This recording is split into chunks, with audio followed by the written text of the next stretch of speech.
Scott and Ursula Reutin. Good morning. Happy Wednesday. And thank you for listening to the Gee and Ursula Show. Good morning, Ursula. Good morning, G. Are you still being boring and newsy? Who in the world would start the show off by telling people that the show is going to be boring? Who does that? G. You killed me. That's how you started this morning. Ursula, do you think somebody heard me say that and say, "Oh, well, let me turn the channel. It's gonna be boring today."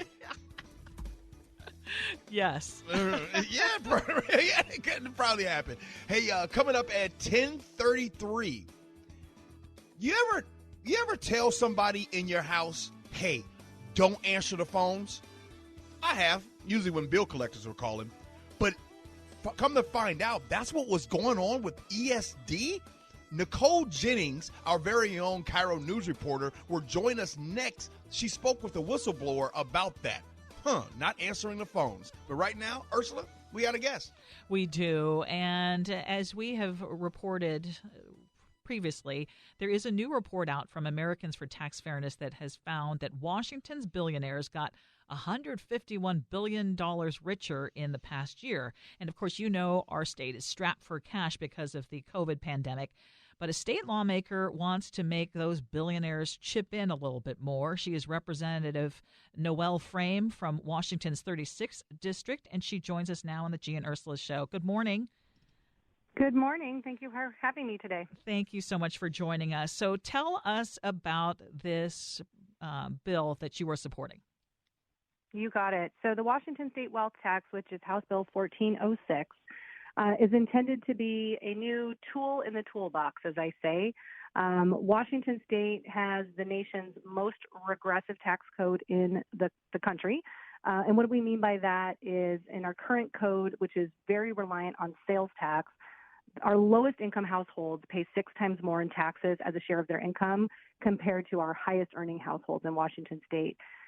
And by introducing this wealth tax, which is a tax on financial intangible property, we potentially could put a major tool in the box to help us reduce that reliance on sales tax, as well as our current reliance on tax on real property like your own home. You know, people say all the time, they say things like, well, if you increase these taxes, they'll just move. Can you help us better understand how that's not true when it comes to the really wealthy moving because of taxes? You got it. So a couple things that I'll share with you. I mean, one, we already do have on the books an estate tax, which is one tax policy that tries to get a little bit at wealth.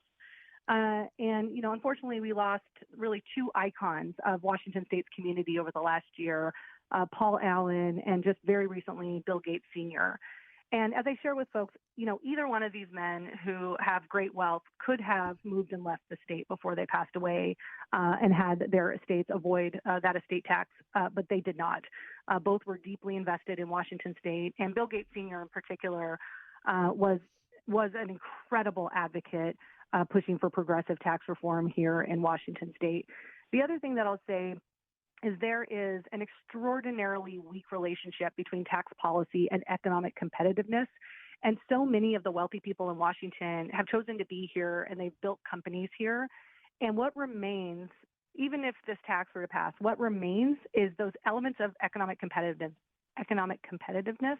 a low poverty rate, good amenities, good parks, good schools, infrastructure. And if you think about it in terms of, you know, the tech community in particular, it's where is the talent? It's right here in Washington State and particularly in our greater Puget Sound region. And those things remain unchanged. So I do not think, I think it is a very cynical view of the world and is not supported by evidence that people would just move. One of the things I want you to talk about is I was reading your tweets. Yes, I read your tweets. And I was reading your tweets, and you talked about Washington billionaires and how they increased their wealth by $151 billion during the pandemic and pay 0% tax on their financial and tangible property, while Washingtonians pay 1% tax on their major asset in their homes, of course, their real property. And, of course, you know, we have folks experiencing job loss and health care and all that. Explain that. You got it. So, and this is what I mean by House Bill 1406 is really about parity and equity in the tax code. So right now we have a 1% tax on real property, and actually in many cases it's in excess of 1% because we have voter-approved levies that have allowed a local community to go in excess of that 1%. But for the sake of argument today, let's just talk about it one-to-one. We currently have a 1% tax on real property. We also, that's when you own the asset, and then we have a real estate excise tax when you sell it. When you think about that, real property, for most middle-class families, really the true tool of wealth building for the middle class has always been one's own home. So we tax that 1% when you own it, and then we have a separate tax when you sell it. By comparison, financial intangible property is sort of the main tool of wealth building for the ultra wealthy, and they pay 0% tax when they own it and 0% tax when they sell it. That inequity is what House Bill 1406 is trying to get at. And in this moment in time, the real property tax, and there's also a slight bit of personal property tax on the business side. That is our primary funding source for common schools, and that is our paramount duty as the state to amply provide for the basic education of students. That responsibility to fund our public schools is borne disproportionately by middle-class homeowners in Washington state, and I'm trying to bring parity to the code by asking people that have billions of dollars of wealth, are in many cases some of the wealthiest people literally in the world, to share in that responsibility of funding our common schools and other community investments. Would there be the possibility of doing something similar to what California has in their provision that would make these ultra wealthy people still pay up to 10 years, even if they were to leave our state? Unfortunately, that is not an option for us because of what we call the uniformity clause in the Washington state constitution. We have to tax property uniformly, and having different rates for different taxpayers would require a constitutional amendment. And so this has a flat rate across and does not require constitutional action. Okay. So you talked about the middle class. What exactly would this, so how much money would this generate, and what would this do for people in lower income brackets? Would you see lower property taxes, for example? You got it. So current revenue estimates are this would generate about $2.5 billion per year. That is revenue estimates based on about 100 affected taxpayers. And that's really important to say, by the way. There's a lot of misunderstanding about how many people would pay. By our revenue estimates based on confidential IRS data, Federal Reserve data, as well as proprietary data from Forbes, we believe there's almost 100 affected taxpayers, which personally I find jaw-dropping that we might have as many as 100 billionaires in Washington state. That's part of it. But the second part, if you look at the legislation, I talk about in it the intent to use some of the revenue raised to provide credits against tax paid. And while I didn't put it in the bill, I pointed to a couple of options. And one we heard yesterday. I am the chair of the House Finance Committee. I have the authority to design the agenda for our meetings, and our agenda yesterday was no accident. So we heard the wealth tax bill the same day as House Bill 1297, the Working Families Tax Credit, which is intended to be a credit against tax paid, specifically the sales tax, and it is modeled after the federal earned income tax credit. That's one. In very short order, in the coming days, you will see another piece of legislation, again, which could be another example, which seeks to have a property tax exemption to help on residential property. So I didn't feel the need to put these bills in mind. They're very good bills. Working Families Tax Credit, led by Representative Neelan Tai from the 41st District. That is bipartisan legislation that is moving. And we'll see a new piece of legislation coming in the next couple of days from Representative Kirsten Harris-Talley from the 37th District in South Seattle and Renton that will get at the property tax piece of it. This is the voice of Representative Noel Frame from Seattle on House Bill 1406, and she joins the Gee and Ursula Show. We talked about the wealth tax, and one of the taxes that we talked about maybe a couple weeks ago has been the gas tax. And right now with that, I know you're talking about the state of Washington has the most regressive tax structures in the nation. And at the same time, of course, you have fellow Democrats that are proposing to raise the gas tax, which is one of the most regressive forms of taxation, to the highest in the nation. What are your thoughts on the gas tax? You got it.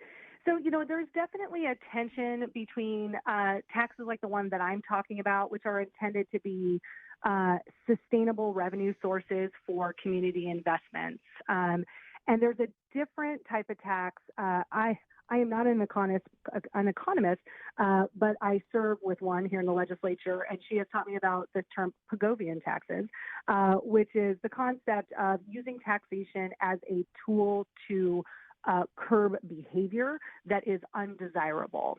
And so I think we have a bit of a tension between, the theories on taxation, between wanting to have, taxes that are progressive and shared equitably, and those taxes that are by design Pigovian taxes intended to curb behavior. And that's what you see in taxes with the gas tax, as we're trying to, incentivize different behavior to reduce our carbon footprint here in the state. And I do think, as we move forward, again, having something like the Working Families Tax Credit, House Bill 1297, would be a really incredible tool as we're moving forward with other legislation to try to mitigate some of those unintended impacts on our lowest income communities. And I am hopeful that if anything moves on taxation that, ends up being somewhat regressive, that we will do some real intentional work to mitigate that through things like the Working Families Tax Credit. As you mentioned, this bill would affect the 100 or so billionaires in the state of Washington. Have you heard from any of them? I know that some Republican colleagues of yours are saying this might be going against the Constitution. I know that that's one argument against it, in addition to these billionaires could just end up moving elsewhere, and then we lose all their money. Have you heard much pushback? So sorry to cut you off. Go ahead. No, go ahead. The constitutional arguments are unfounded, and I feel very firm in the legal argument. We have the uniformity clause that I described earlier, but we also have broad authority to offer exemptions as a legislature. And this is not new. We have 748, we had 748 exemptions when the most recent study was done by the Department of Revenue last year. We since have passed a couple of more. So we use exemptions quite a bit, and this is not new that we would take that approach.